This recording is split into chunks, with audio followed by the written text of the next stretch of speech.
Hi everyone, it's Zorello here, and today I'm going to be showing you the Chunin class. That's how I'm going to pronounce it for this video. Now, it did come out quite a while ago, in October 2012 to be exact, and I've been incredibly slack at getting this one out. I really should have gotten it out at the time. However, for whatever reason, exams, study, and laziness, to be fair, it didn't get out. So part of this video is outdated. I did start recording at the time, I just didn't finish. But yeah, so the next segment's out of date, but just for the purpose of history, I'll include it. To get the Chunin class, you have to go to the underground lab, and you can get there either by pressing the button in Battlon, or by joining underground lab through the /join. Once you're there, you just make your way to Arctics and select the Chunin class. I'm not sure about the pronunciation, but I'm just going to go with what I've already said. To get it, you need to go to the merge shop and collect 300 tokens. Now, to do this, you need to do the quests over here, and you get them, or you get one for the Chunin token quest, or two for over here. To get two, you're a member. Now, you have to be a member. Now, you can do both quests at once if you're a member. However, you have to be a member. So free players will have to do 300 quests, while members will only have to do 100 to get it. To do these quests, you just run over through here, the fourth door to the right, and you defeat the mutated server hamster. Now, it's a boss. It's slow level, but you really want to gang up on it with a few friends just to be efficient. Now, once you have it, you just come here, click to the merge shop, and merge it for 300 tokens. And there you have it. Or alternatively, you can buy it for 2,000 adventure coins. Now, the rest of the set all costs tokens as well, so you'll probably end up spending a large amount of time here. You'll want to enhance this class with either luck enhancements or fighter enhancements. For the purpose of this video, I'm going to stick with fighter enhancements, but both work fine. I'll just go over the passives now in the stat panel. You've got the first one, which is a beast. According to the interface here, it gives 5% to haste and 20% to damage output. That's huge. That's one passive giving 25% total increase. Most classes will give somewhere between a 16 and 20 increase. This gives 25% total with one move. 20% damage output is a rather large amount, considering that'll increase your moves and everything. So it's really nice and desirable. However, it's got a problem with Ninja's Gambit, and that increases the damage you take. So you take 10% more damage. If an opponent would normally hit 100 on you, they're going to hit 110. For that reason, I'm sticking with fighter for the extra health to sort of counteract it. Although you might want to go with luck, because the 20% damage will really help boost your total crit damage, and that will be fun. Or you might want to just go somewhere in between with the mixture of fighter and luck. Now, also to be aware of is the rank 10 passive, which effectively turns you into a super ninja. It increases your haste, it increases your dodge rate, it increases your mana regeneration, which for this class is a good thing, and it also gives you a small heal over time. So it's a really good passive to activate, but as normal rank 10 passives, it's not very common.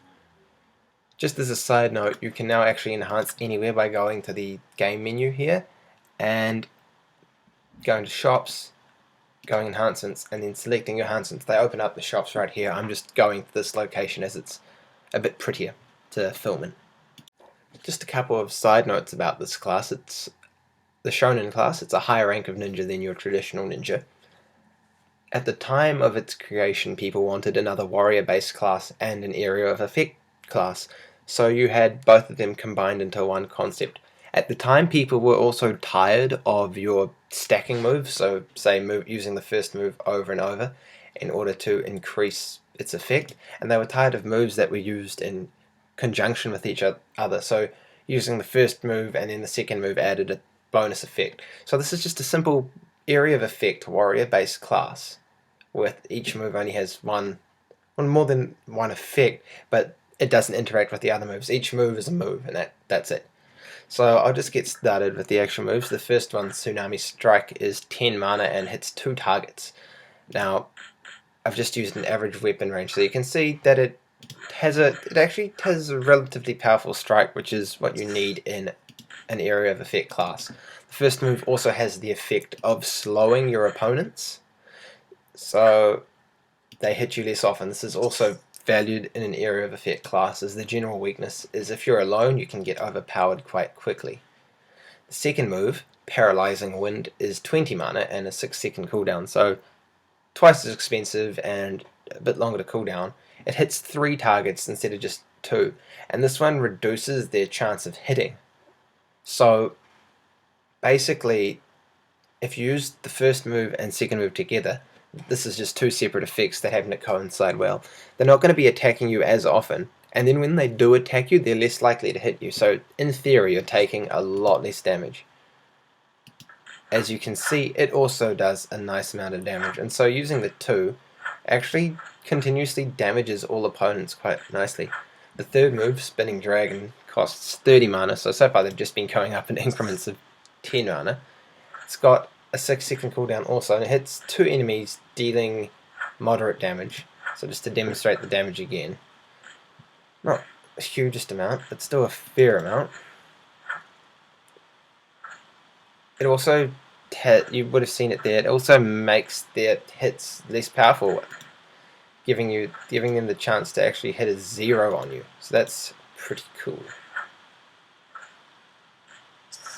So other than just stopping some incoming damage and doing a bit yourself, it's not particularly complex. It's still nice and appreciated. The final move is a bit tricky, Chi Blast, because it's got a huge cooldown.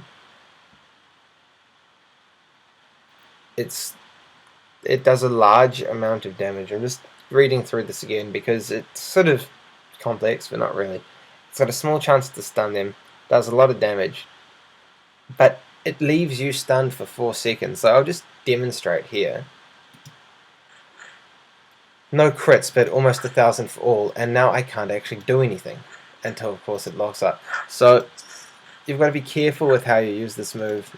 In a one-on-one boss battle, I suppose it would, well, not one-on-one. If you're in a team if you're in a team taking on a boss, it'll work well because they've got your back covered.